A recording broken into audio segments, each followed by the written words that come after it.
নমস্কার, কল্পনা রান্নাঘরে আপনাদেরকে অনেক অনেক স্বাগত। ওই যে আগের দিনে আমি বানিয়েছিলাম যে বাটার চিকেনটা, তার সাথে যেটা আমি সার্ভ করেছিলাম সেটারই আজকে ভিডিও তোমাদের সাথে আমি শেয়ার করছি। আজকে তোমাদের সাথে শেয়ার করছি আমি ভাটুরার রেসিপিটা।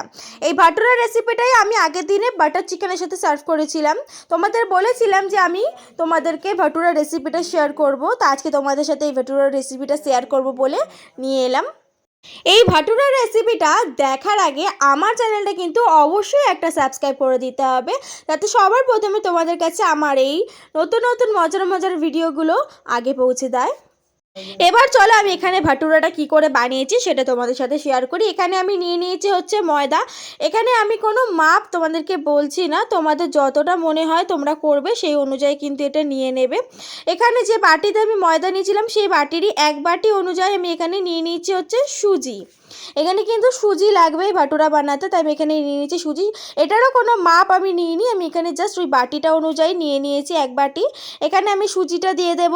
এবারে এখানে দিয়ে দেবো হচ্ছে একটু চিনি। আমি এখানে দেবো হচ্ছে চিনি। চিনিটার একদম এমন না খুব হ্যাভক মতো চিনি না, জাস্ট একটা মিডিয়াম মতো চিনি আমি এখানে দিয়ে দেব। আর দিয়ে দিয়েছি হচ্ছে পরিমাণ মতো নুন। দিয়ে আমি ভালো করে সমস্ত কিছু একসাথে আগে মিক্স করব, দেন এটাকে মাখবো। আগে কিন্তু ভালো করে এটাকে মিক্স করে নিতে হবে সমস্ত কিছু একসাথে।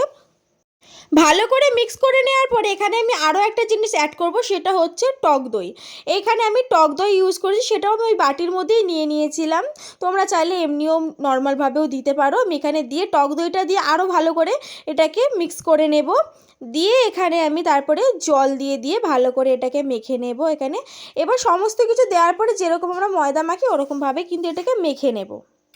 ময়দাটা মাখা হয়ে গেলে ওপর থেকে আমি সাদা তেল মাখিয়ে বেশ কিছুক্ষণ এটা কিন্তু রেখে দিতে হবে, নাহলে কিন্তু ভাটুরাটা ঠিকঠাক করে ফুলবে না। তার জন্য কিন্তু বেশ কিছুক্ষণ রেখে দিতে হবে।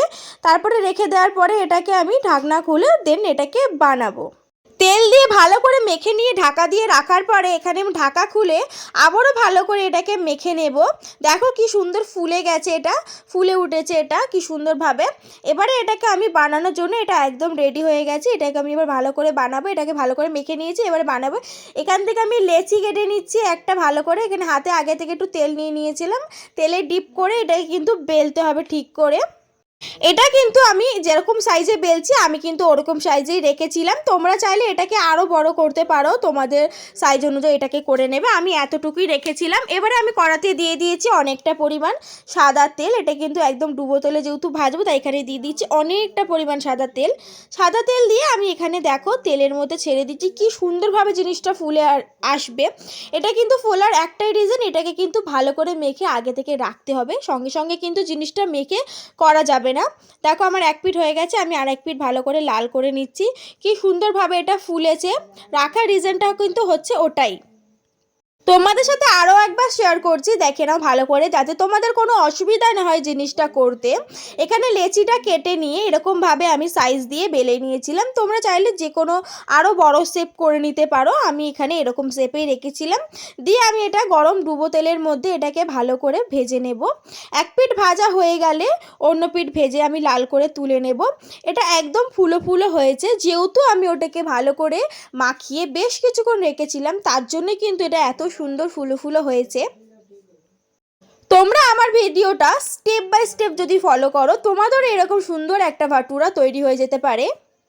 আমি সব ভাটুরা একসঙ্গে রেডি করে নিয়ে তোমাদের সাথে ভিডিওটা শেয়ার করছি। আমার কেনে কিন্তু সমস্ত ভাটুরা রেডি, তোমরা দেখতেই পাচ্ছ। এই ভাটুরাটা কিন্তু আমি বাটার চিকেনের সাথে ট্রাই করেছিলাম, এটার সঙ্গে এই কম্বিনেশনটা কিন্তু মারাত্মক লাগছিল। তোমরা চাইলে ওই রেসিপিটা একবার দেখে আসতে পারো আমার চ্যানেলে। বাটার চিকেনের সাথে আমি এটা সার্ভ করেছিলাম। এটা এত সুন্দর এত নরম হয়েছিল আর খেতে এত সুন্দর লাগছিল, মনেই হচ্ছিল না যে এটা ঘরে বানানো হয়েছে, মনেই হচ্ছিল যে কোনো হয়তো দোকান থেকে আনা হয়েছে।